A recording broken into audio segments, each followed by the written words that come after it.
This video is going to talk about first and third person narrative. A narrative is a story, and if a story is told in first person, it is one of the characters that is telling the story. It is if he or she is telling the story directly to you. The character uses I and me. And the other one is third person. There is a second person, but we're not going to get into that right now. Few stories are told in second person.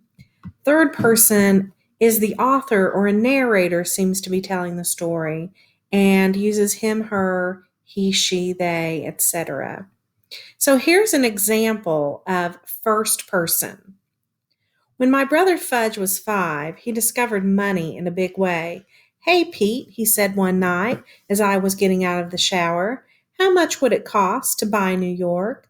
"The city or the state?" I asked, as if it were a serious question. "The state, but all the good stuff in the city. People who don't live in the city might disagree, but I'm a city kind of guy." "We live in the city, right?" Fudge said. He was sitting on the toilet seat in his pajamas. I'm going to stop right there. So you can see when he started telling the story, it is just like he's telling you. Pete is the guy who's telling the story. When my brother Fudge was 5, so he is getting right to telling you a story. Then it says, "The city or the state?" I asked. So this indicates that this is told in first person, just like Peter is talking right to you. And so here's an example of a third person one, a third person narrative. "Hey, Tom, where were you last night?" "Yeah, you missed it. Alan and Bill came up from the front walk. Tom was sitting on his porch steps, bouncing a tennis ball. Old man Tater caught Joe as we were climbing through the fence, so we all had to go back, and he made us pile the peaches on his kitchen table, and then he called our mothers. Joe's mother hasn't let him out yet." "Where were you?" Tom stopped bouncing the tennis ball. He was a tall, skinny boy who took his troubles very seriously. So you can see that a narrator or the author is telling you what is going on. So that author is describing Alan and Bill coming up from the walk. He explains that Tom stopped bouncing the tennis ball. It doesn't say, we came up from the front walk. It's Alan and Bill. So this is in third person.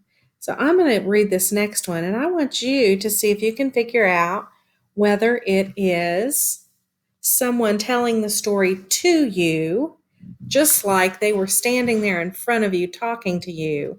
That would be first person. Or if it's third person, like a narrator is telling you the story. "Higher," said Soup. "It's no use," I said, looking down at him.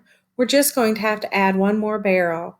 Soup was safe on the ground, but I was standing on a trembling stack of 4 apple barrels, trying to reach the second-floor window of the old red barn.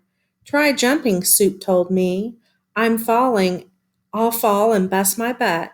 Soup scratched his neck. From where I was clinging to a loose board, I could see that my pal, Luther Vinson, was urging his brain into higher gear. "I'm climbing down now," I said. "No," said Soup, "I'm climbing up." "You best not do it, Soup. This stack of barrels is already shaking enough with just me up here." "Don't worry, Rob. I'm half steeplejack." As I felt the pile of barrels shake even worse, I wanted to tell Soup that his other half. Sorry about that. There was an inappropriate word. Wouldn't help. Soup had earlier said that he'd heard there was a big surprise up in the loft on this old deserted barn. Up he came. Our tall column of barrels felt as if they didn't want to play a part in Soup's crazy idea any more than I did. So do you think that's first person or third person? I hope you said first person, and the first clue is right here. "It's no use," I said, looking down at him. So one of the characters is telling the story, and that is the clue right there.